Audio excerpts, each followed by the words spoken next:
Thank you for joining today's interview. I'm really glad to work with you again.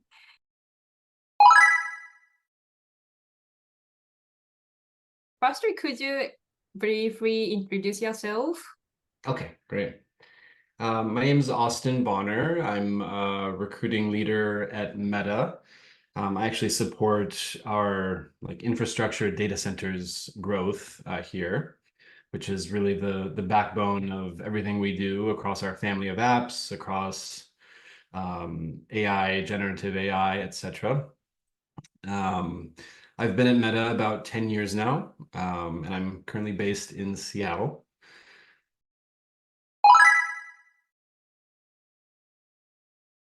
So the first question is about Meta's overall hiring practices. So could you explain about Meta's hiring criteria or some volume of hires of engineers or some types of positioning being filled in overall hiring process?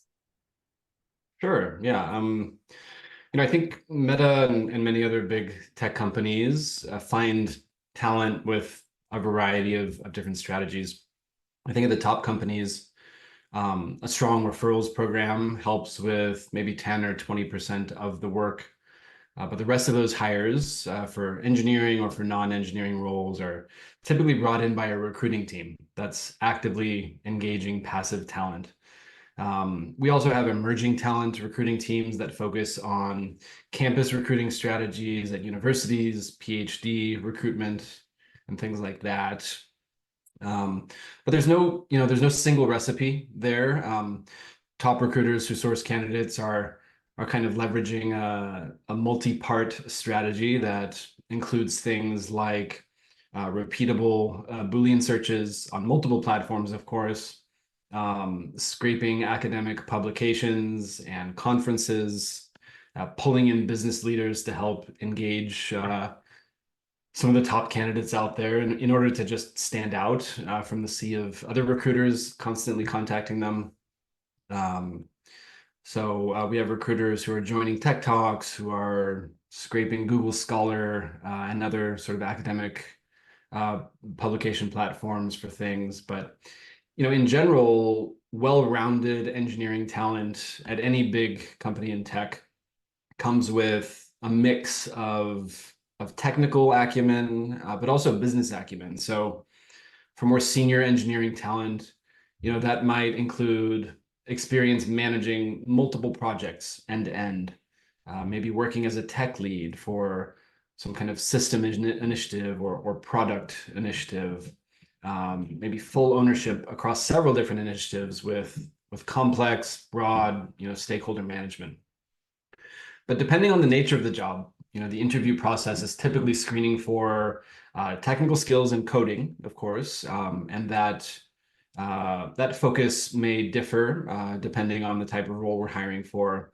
Obviously, a really deep understanding of systems, technical trade-offs, the ability to drive a feature roadmap across a period of time, and the business acumen required to be able to partner effectively with kind of a mix of internal stakeholders, external partners, technical and non-technical. So we typically look for engineers who are really strong on the technical side, but are also able to speak to a non-technical audience when applicable and kind of translate some of those technical concepts into more layman's terms. At some of the bigger companies, final hiring decisions are not made by one person. We invite someone to go through a full interview loop with us, and then instead of one person making the decisions, it's basically a group or a consortium of employees who closely evaluate the interview feedback and provide hiring recommendations, hire, no hire. Sometimes we need a follow-up just to make sure that we have all of the signal we need to confidently hire the candidate. So in terms of the process, I mean, that's generally how it goes for engineer hiring here and at other big tech companies. Thank you. That's quite interesting for me because I never heard of some very specific criteria and the hiring process of some tech company like Meta.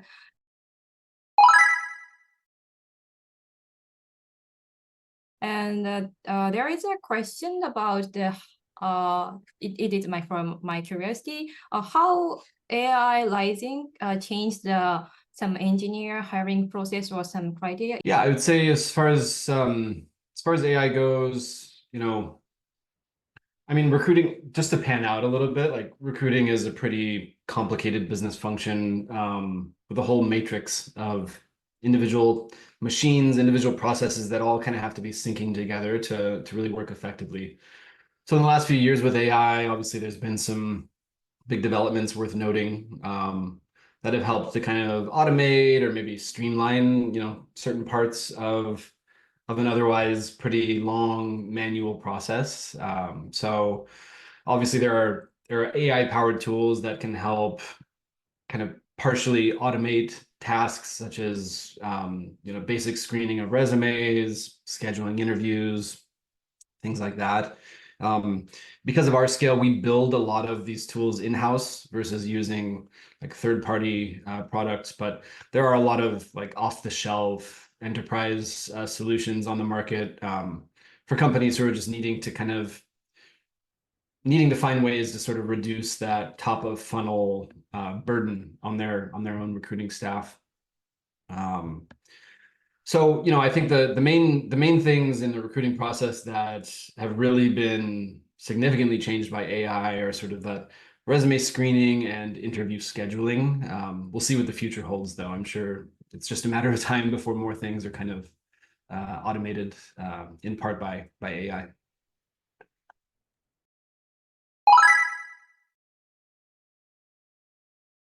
The later part you talk about some other competitors like Google or some other tech company. What do you think attracting point it is unique to some who have high skilled engineers to work at Meta? What is the standing out point? Yeah, I mean, when we look at competitors like Google or Microsoft, typically the benefits packages don't change that drastically. It's virtually the same. I think what tends to really attract engineers to Meta in particular is kind of a move fast culture here. A lot of engineers at some other companies, they will write code, they'll commit the code, but then it goes through a long kind of cumbersome code review process. Here, that sort of time between committing the code and sort of seeing it live on a product we're building or anything else tends to be much faster. And so for engineers who,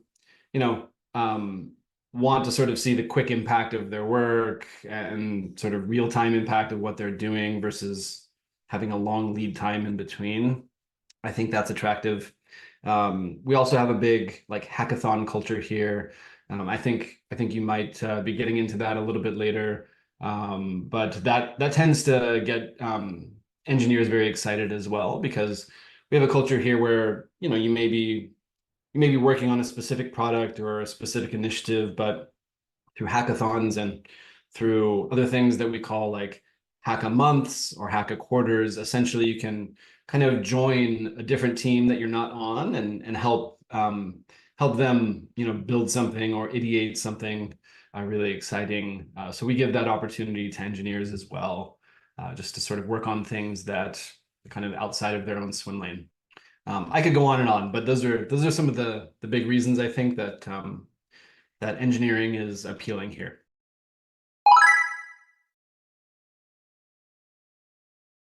So the second question is about some latest trends in engineer recruitment.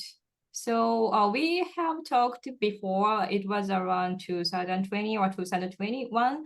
It was really highly impacted by COVID-19. But it's been several years, and I think the current situation is quite changed from the last we talked. So what are the notable trends in engineer recruitment at US tech companies today? Yeah. I would say the last 4 years have been definitely a big change since 2020, of course. Tech recruiting, like many other spaces, has had to change and adapt to like the macro level trends that we're seeing with COVID, for example, and remote work. I would say the biggest one lately is just the much higher demand for specialized skills and expertise in AI, machine learning, data science, security, privacy. Some of the, I would say, like the sort of hottest hiring areas of the last 4 years. The broader scene with AI is really an arms race, and for tech recruiting, this continues to kind of be a war for talent, where the addressable talent markets are much more nascent, much newer, and still kind of growing. COVID, I think, the biggest impact on tech recruiting there is, of course, remote work. We've seen several bigger tech companies from 2020 to 2022 really lean into remote work, but in the last couple of years, they've actually begun to kind of pull back and enforce hybrid work. So typically people are spending, 3 days a week in an office, 2 days at home. And, a lot of smaller tech companies have opted to continue offering like full-time remote work as a way of competing for talent, while those with, office space in cities tend to be kind of enforcing more of a hybrid work schedule. DEI continues to be a big priority in tech recruiting at larger companies, especially. I'm really proud of the work that I've been a part of here for that. Larger companies who can invest money and muscle and just sort of people power behind these things. They tend to focus on a few different things, a few areas. Three things that we talk about a lot with DEI are find, grow, keep for some of our underrepresented people talent. So the find part involves the actual sourcing strategy, of course. Grow is specific to competency-based career development, and keep refers to efforts around like long-term retention of that talent. So this is really exciting, truly rewarding work, very complicated and challenging, of course, but work that I've been really excited to be a part of here. Sounds great, because there are so many news like Amazon or some other big giant tech company are asking employees to go back to full office working. Right. So that's great. And I think that's one of the attracting point to working at Meta.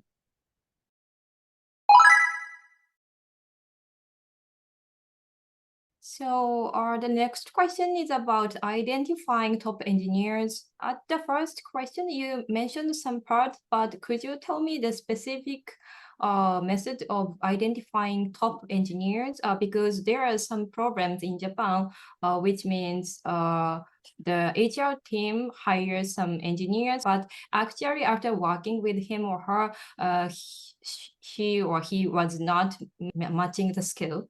Mhm. So what do you think is the important point to identify the top engineers? Yeah, I think, again, I think even small companies can build out a pretty healthy referrals program that I think is kind of a table stakes, like baseline piece of the program that needs to be there. And that's not just to create an extra candidate channel of bringing talent in, but typically if you have successful engineers already at a company and they're referring people they know and can sort of stand behind their work, those people, at least in our research, tend to have better sort of hiring outcomes when it comes to converting more efficiently through the recruiting funnel, or once hired, just being successful in their role.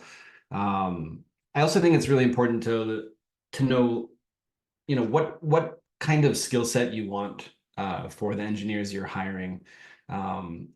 If they're strictly going to be coding and building things and not so much interacting with other stakeholders, you might be willing to kind of compromise a little bit on some of those softer skills and some of those things that I mentioned around being able to speak to like a non-technical audience. But if you're looking for an engineer that is, heavily going to be interfacing with internal teams, with external partners, they need to be able to sometimes speak in layman's terms about certain things or break down a technical concept into like easy to understand parts. And so again, I think we look for well-rounded engineers, folks who are strong, of course, on the coding end, who have a good understanding of systems and are able to kind of break that system down into individual processes, understand what the technical trade-offs might be between system A and system B, for example, and discuss those in detail. And then also be able to look at a problem and say, over the next 6 to 9 months, or over the next 12 to 18 months, these are sort of this is kind of the feature roadmap, or these are the sort of milestones we can hit in making this a more scalable solution. And so we tend to look for a pretty well-rounded skill set, where some companies, depending on their need, they may want to sort of dial it up in one area over another. But hopefully that helps to kind of answer your question. Thank you. Referral program is now increasing the demand in Japan also. But actually, I think it is quite very low rate compared to other countries to promote referral program. But I think it's a very good way to hire quite skilled engineers. So I would like to ask you about what kind of approach does Meta do to promote referral recruitment in terms of engineer hiring? Yeah, we have, I think it starts with incentives, right? Obviously, people want to refer people they know and would be good at the job.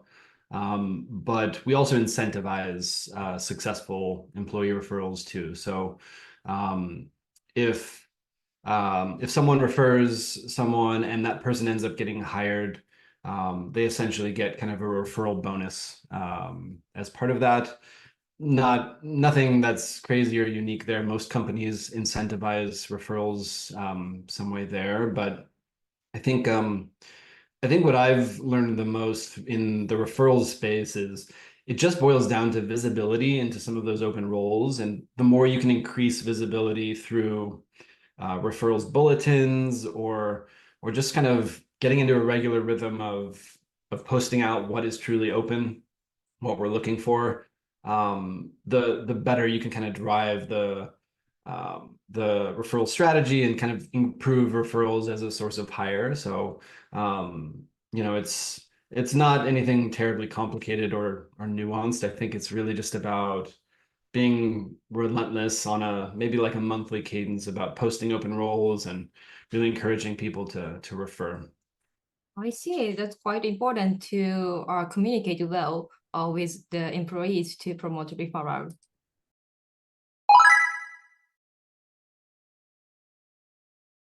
So the next question is about optimization of recruitment process. You mentioned about using AI tools in hiring process and increase the efficiency of hiring. So could you tell me some specific methods or AI tools or some other tools you are usually using at the hiring process? Sure. Yeah. Like I said, it's AI in 2024 has mostly, as far as the recruiting process goes, it's mostly helped with resume screening as well as interview scheduling. Resume screening, a lot of different AI tools will use NLP, natural language processing, to kind of help evaluate candidates based on predefined criteria. Some can even provide like ranking and scoring to help surface, the most relevant target candidates to recruiters very quickly. Some of these tools help with candidate matching. So recruiters can essentially train AI algorithms with job openings that they're working on based on what's required. and then build out, automated, repeatable flows that continue to surface new matches for current or for future hiring needs. Sometimes we call those scrapers or things like that, but AI has played a big part there. On the interview scheduling side, in the last couple of years, scheduling as a recruiting function unto itself is becoming more and more automated. We employ AI for a lot, not all, but for a lot of our interview scheduling at Meta. And then I think AI also has a place in sort of predictive analytics within the recruiting space. Companies with really sophisticated workforce planning teams, for example, are able to kind of build deep learning models using natural language processing to predict levels of natural attrition across different teams and across, specific job profiles. And that data can then be used to kind of inform longer term headcount planning. So it can be really useful. In general, I think, we're going through an interesting phase right now with AI applications in recruiting. It's already a big game changer in the areas everyone expected it to be, I think. But we'll see what other areas of the recruiter desk AI can eventually be useful in. I think the sky's really the limit there. Okay, so how much man hours do you think the adoption of AI tools has reduced compared to without AI tools? It's a good question. It's significant, I think, especially on the scheduling end. A lot of big tech companies in years past would employ teams of coordinators, of schedulers, essentially, that would help recruiters get interviews on the schedule. Now, with predefined criteria and tools that are able to look at candidate availability, look at interviewer availability, and suggest matches based on that without any human involved, that's been a big game changer. In terms of man hours, it's tough to say, but I would say on a weekly basis, collectively, with scheduling automation and things like that, saving hundreds of collective hours per week. So it's definitely not trivial. It's a significant amount. But it'll be interesting, of course, in future AI applications in the recruiting process, how many man hours might be saved then.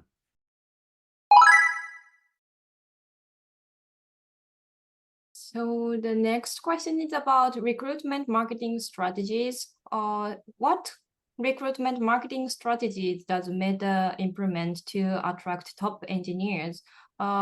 This is because previously, last time we talked, you mentioned about introducing candidates to some impressive engineers at Meta and increase their motivation to work at Meta. So if there are some other strategies you are doing, please share it with me.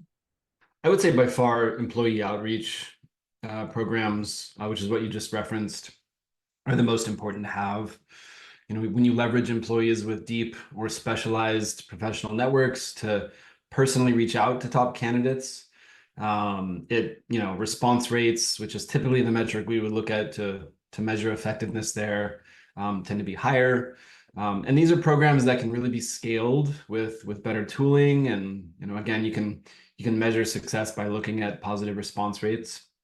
For a good employee outreach program to sort of, market the brand, you have to, I think there's a few pieces that are non-negotiable. Like you have to identify the right employees for the program who obviously have strong professional networks, but can be really passionate about the company and are able to show up as a true brand ambassador. And they should be able to effectively communicate the company's mission, values, culture, things like that. You also need to be able to set clear expectations. So clearly communicating the expectations for employee outreach, including the types of candidates they should target, the messaging that they should use, SLAs and timeline for follow-up if a candidate, gets back to that employee outreach. Those are all really important considerations. I think incentive structures are always important. So you want to incentivize participation somehow. Many companies offer incentives to employees who participate in employee outreach, such as maybe bonuses or recognition programs.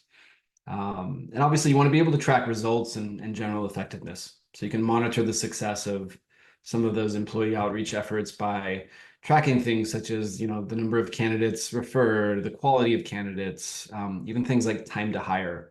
And then just leveraging social networking. So like utilizing employee advocacy platforms like LinkedIn, for example, to sort of streamline that employee outreach process and just make it easier for employees to share job opportunities within their own networks.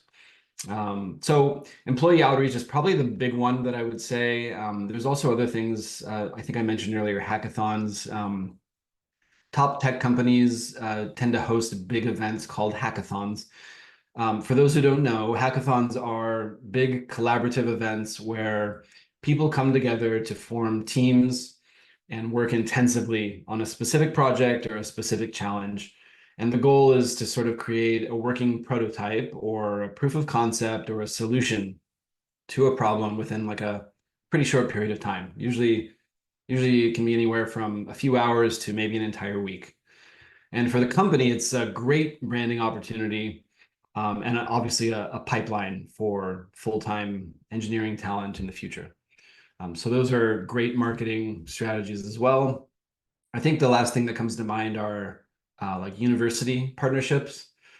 For top companies, a strong campus strategy for recruiting is really important as a talent pipeline, as well as for just brand ambassadorship.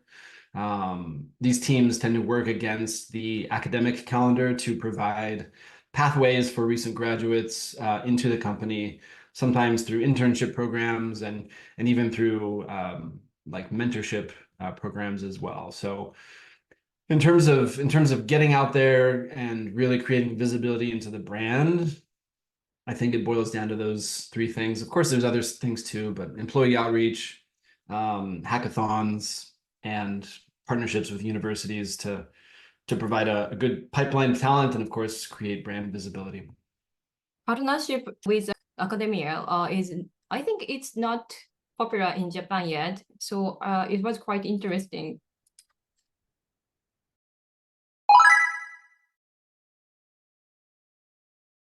Next question is about post-hire retention support. So like I said before, even Meta, there are so many other competitors, big competitors like Amazon or Google. So what kind of support or program do you offer to promote the retention of engineers after hiring? Mainly big bonus or higher salary is main key drive, but I think there are some other points. So could you tell me that? Yeah. So when I think about employee retention, I mentioned the find, grow, keep sort of model earlier. Talking about employee retention, this is really more squarely in like the grow and keep parts of that. Obviously, it starts with competitive compensation and benefits. On the equity side, like low cliffs or maybe no cliffs with a really comprehensive benefits plan that tends to, be sort of standard across the biggest tech companies in Silicon Valley. Creating an environment that encourages short-term hack-a-month projects, creates a bit of internal mobility for engineers to learn new skills, take on new challenges, advance their careers. So companies that encourage that tend to have better employee retention in tech. Flexible work arrangements, I think, are another big thing. So just companies that can offer a flexible work arrangement, such as remote work, flexible hours, maybe even like a compressed work week in some cases, especially for engineers who go through, heavy like on-call rotations. Other things that I think of, are just encouraging a healthy work-life balance, some level of an amenities program like on-site gyms or fitness centers, cafeterias, game rooms, things like that. mentorship and coaching programs internally help with employee retention. We have, and many other big tech companies have, employee resource groups. So this can provide kind of a sense of community and support for engineers from a variety of different backgrounds, some underrepresented, some pretty heavily represented. Things like social events, team building activities, those things kind of help to foster some general camaraderie and a sense of belonging and a tie back to the mission. Professional development, providing opportunities for engineers to attend big conferences, attend workshops, attend training sessions, to really stay on sort of the cutting edge of the industry outside of your own company's bubble. What else? I think, wellness programs, of course, to support physical and mental health, employee feedback and surveys. Big companies tend to regularly collect employee sentiment and commit to action where appropriate. And that tends to help quite a bit too. And I think also maybe just leadership development, developing leadership skills among engineers who aren't always known for being, a people person per se.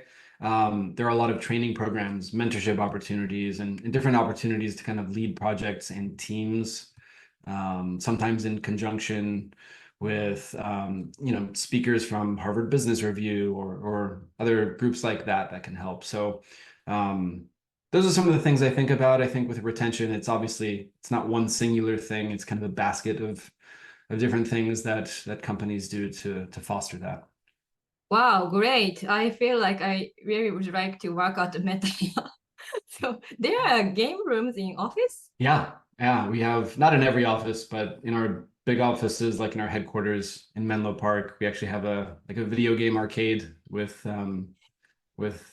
really old games, like retro kind of games, some newer games, ping pong tables, things like that. But it's a good, if you've been working or coding for hours and hours at a time, it's a good way to just kind of take a break with a coworker and spend 30 minutes just kind of having fun. That's really what it's all about.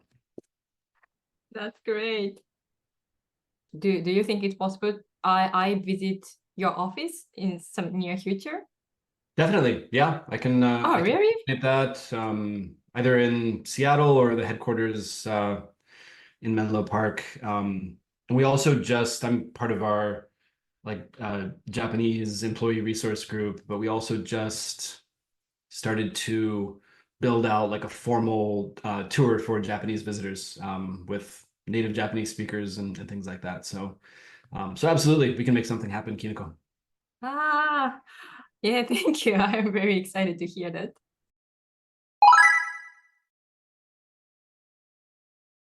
To think of the time, it's gonna be last questions. So last question is about future recruitment outlook.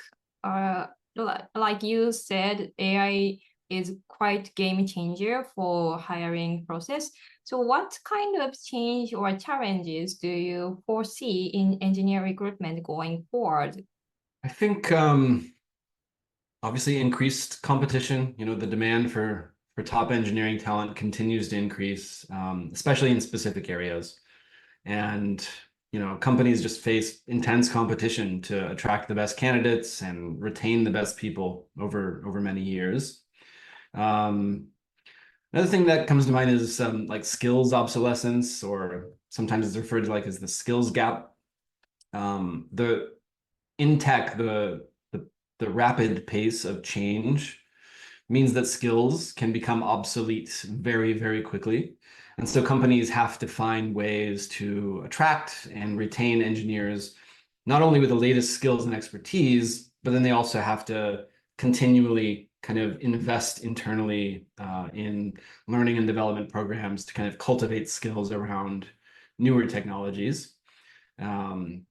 Remote work, of course, continues to be a big thing on the horizon. With the rise of remote work, companies just need to adapt their recruiting strategies to attract and retain top talent who may be working from anywhere in the world. Employee referrals, obviously a key source of top talent, but companies need to ensure that their employees are engaged and motivated to refer top talent for it to truly move the needle on their hiring. One big thing that came to mind is just like, how best to say this, like talent availability in a hybrid remote world these days. Like I said, 2020 to 2022, you had companies really leaning in heavily to remote work. But since 2023, there's been kind of a pullback to the middle where most new hires are being offered hybrid work, still tied to a physical office. So for companies with a very distributed office footprint across big metropolitan areas, as well as rural areas, oftentimes the addressable talent market in any given location is very limited, and the companies need some kind of robust relocation support program to effectively like transplant those skill sets into areas where they aren't naturally there. And that can be pretty cost and labor intensive too. So I would say that's another challenge. But I think the final thing I'd say just about the outlook for tech recruiting, it's a war for talent, but with AI and things like that, I'll be very curious to see, what other steps of the recruiting process will become part automated, fully automated in the future. I think the upper limits of AI for uncovering top talent are yet to be seen, and so it's a pretty interesting time. Thank you. To think of the Japanese situation, declining population and aging society, Japanese companies have to tackle on how to acquire high-skilled engineers. Gonna be much more intense in the future, I think. I agree. Yeah.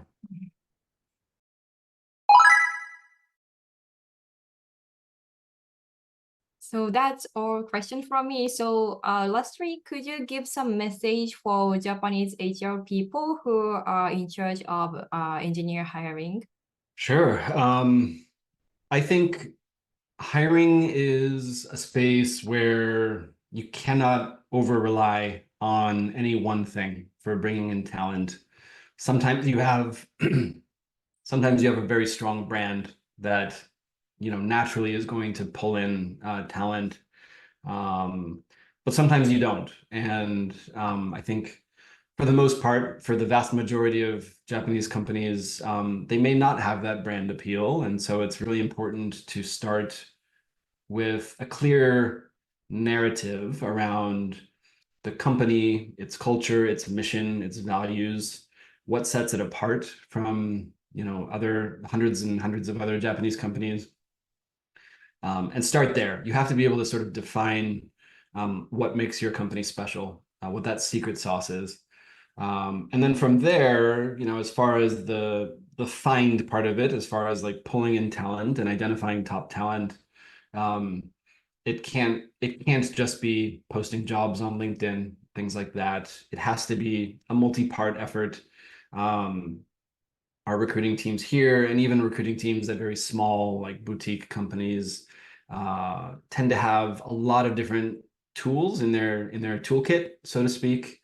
And they are not, over relying on any one of them. They kind of have those tools or those approaches in rotation. And when one thing stops working, they fall back on something else. When that stops working, they rely on something else. And so just being very resourceful, I think, is really the best advice I can give HR professionals in Japan. The days of just of sort of posting a job and hoping for the best are over. And I think for any sort of HR function to be successful, they have to be doing many different things to attract the best talent, not just one or two. That's quite an important point. Thank you. I hope the people who are watching this interview will gain some power from you. Thank you so much. Of course. ありがとうございました。Yeah, cool. So thank you.